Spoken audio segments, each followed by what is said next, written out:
کہ ہمارا رب اللہ ہے، پھر اس پر جم جائیں۔ ان پر فرشتوں کا نزول ہوتا ہے، نہ کوئی غم کرو نہ خوف، خوشیاں مناؤ جنت کی جس کا تم سے وعدہ کیا گیا تھا۔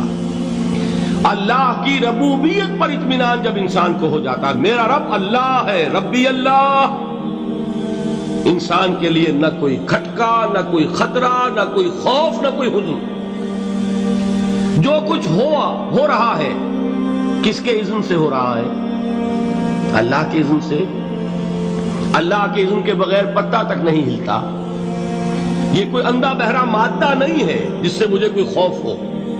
اندھا بھینسا چلا آ رہا ہو اس سے تو ڈرنے کا ہر انسان کو ڈرنا چاہیے، نہ معلوم کس کو ٹکر مار دے۔ لیکن نہیں، اس کائنات کو چلانے والا ایک سمیع و بصیر خدا ہے، وہ جو میرا دوست ہے، میرا ولی ہے۔ اللہ ولی الذین آمنوا یخرجہم من الظلمات الی النور۔ اللہ اہل ایمان کا ولی ہے، ساتھی ہے، پشت پناہ ہے، مددگار ہے، حمایتی ہے۔ بتائیے جسے یقین ہو جائے کہ اللہ میرا مددگار، اللہ میرا محافظ، اللہ میرا پشت پناہ، اللہ میرا حمایتی، اس کے لیے کوئی خوف ہوگا؟ اس سے کوئی ڈر ہوگا؟ میں مثال دیا کرتا ہوں ایک بہت سادہ، پنجاب کے دیہات کی۔ تو بڑا چودھری ہے اور کوئی غریب کسان ہے۔ اس غریب کسان کے جانوروں کو ہر وقت اندیشہ ہوگا چوری کا، کوئی میری بھینس کھول کر نہ لے جائے، کوئی میرا بیل کھول کر نہ لے جائے۔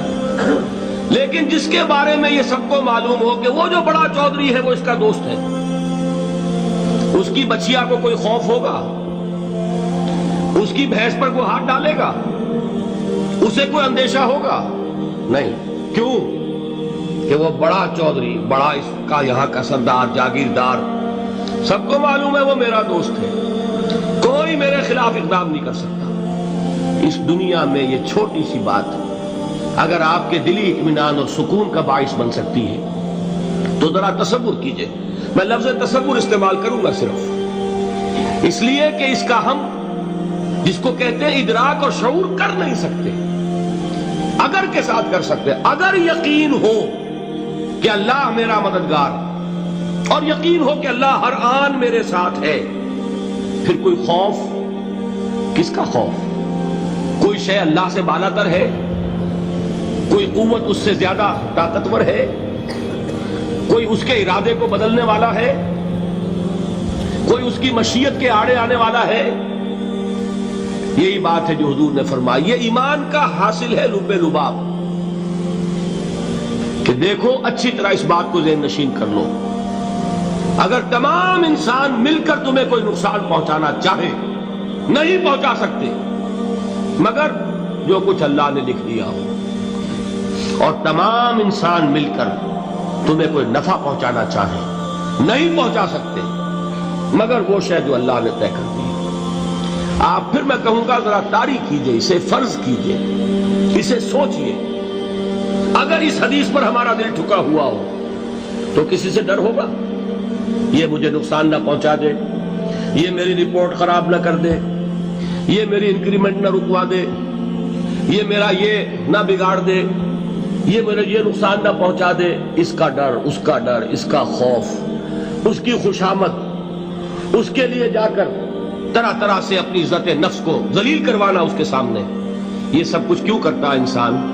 جب سمجھتا ہے کہ اس کے ہاتھ میں میرا کوئی نفع ہے، اس کے ہاتھ میں میرے لیے کوئی ضرر ہے، یہ مجھے کوئی غضب پہنچا سکتا ہے، یہ مجھے کوئی نقصان پہنچا سکتا ہے، یہ میرا کوئی کام بنا سکتا ہے، یہ میری کوئی ضرورت پوری کر سکتا ہے، اسی کا نام شرک ہے۔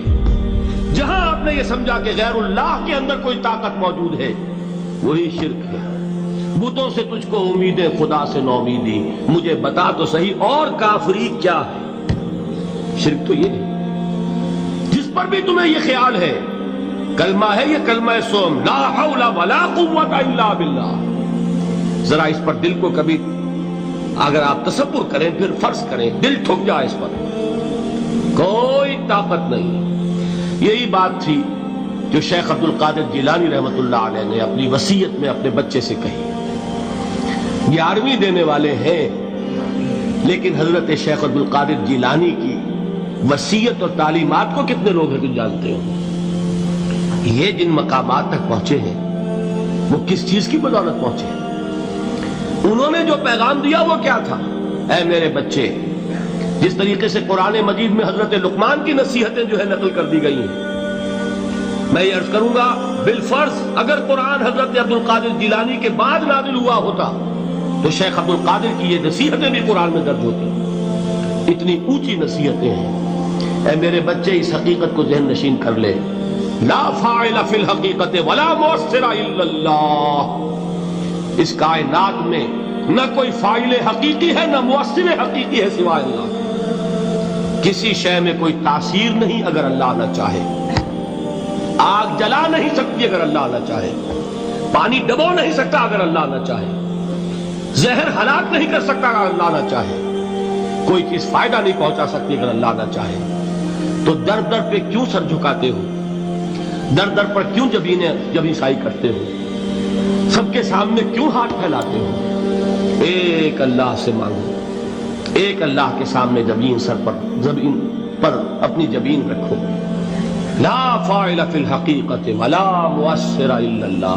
نظر آتا ہے ہمیں کہ پانی پیاس بجھا دیتا ہے. پیاس بجھانے کی صلاحیت پانی میں نہیں ہے، اللہ کے اذن سے. کھانا بھوک مٹا دیتا ہے، بھوک مٹانے کی صلاحیت کھانے میں نہیں ہے، اذن رب میں. دیکھیے یہی یقین تھا. حضرت موسیٰ علیہ السلام کا واقعہ یاد کیجئے. سامنے سمندر آ گیا ہے، قوم دیکھتی ہے پیچھے کہ گرد و غبار کا طوفان ہے. معلوم ہوا کہ فرعون اپنے لشکر سمیت آ گیا. لشکر جب چلتا تھا تیز رفتاری کے ساتھ تو گرد و غبار کا جو طوفان اٹھتا تھا اس کا تصور کیجیے. اور لمحہ بلمحہ وہ قریب آ رہا ہے. پوری قوم نے کیا کہا؟ اے موسیٰ انا لمدرکون، اے موسیٰ ہم کو پکڑے گئے. قرآن مجید میں تو یہاں وہ باتیں نہیں لکھی ہے، لیکن تورات میں یہ درج ہے کہ بنی اسرائیل جھگڑنے لگے، دست و گریبان ہو گئے موسیٰ کے ساتھ. موسیٰ ہمیں یہاں مروایا لا کر، اس سے تو ہم ہی بہتر تھے. وہاں کھانے کو ملتا تھا، زندگی تو تھی، بیگار ہم کر رہے تھے، موت تو نہیں تھی. اب جو کچھ ہوگا اس کا تصور کرو، جس طریقے سے ہمارے ٹکڑے اڑائے جائیں گے. تو لڑ رہے ہیں حضرت موسیٰ علیہ السلام سے. یہ تورات کی تفصیل ہے. قرآن میں صرف اتنا آیا ہے، پریشان ہو کر انہوں نے کہا انا لمدرکون، موسیٰ ہم تو پکڑے گئے. اس وقت موسیٰ کا جواب کیا ہے؟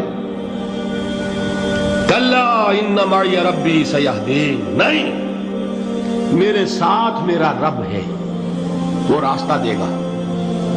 بتائیے کہاں راستہ نظر آ رہا ہے؟ یہ ہے ایمان بالغیب. راستہ نظر نہ آئے تب اللہ پر یقین ایمان ہے. جیب میں پیسے ہوں اور تب دل کو اطمینان ہے تو ایمان کس پر ہوا؟ پیسے پر، اللہ پر نہیں. جب وسائل و ذرائع نہ ہو اور پھر یقین ہو کہ اللہ مسبب الاسباب ہے، وہ اسباب کا پابند نہیں ہے، وہ اسباب کا محتاج نہیں ہے، اسباب اس کے محتاج ہیں. اگر یہ یقین ہے تو اللہ پر ایمان ہے. یہ نہیں ہے تو تمہارا ایمان اسباب پر ہے، وسائل پر ہے، ذرائع پر ہے، مادیات پر ہے، اللہ پر نہیں. اس وقت کہاں راستہ تھا؟ کوئی راستہ تھا؟ سمندر ہے اور ادھر سے لشکر آ گیا ہے. کلا ان معی ربی سیہدین. اب دیکھیے ایمان کہہ دینا آسان ہے، ہوا معکم اینما کنتم، جہاں کہیں بھی تم ہوتے ہو اللہ تمہارے ساتھ ہوتا ہے. لیکن اس کا یقین قائم ہو جائے تو زمین و آسمان کا فرق واقع ہو جائے.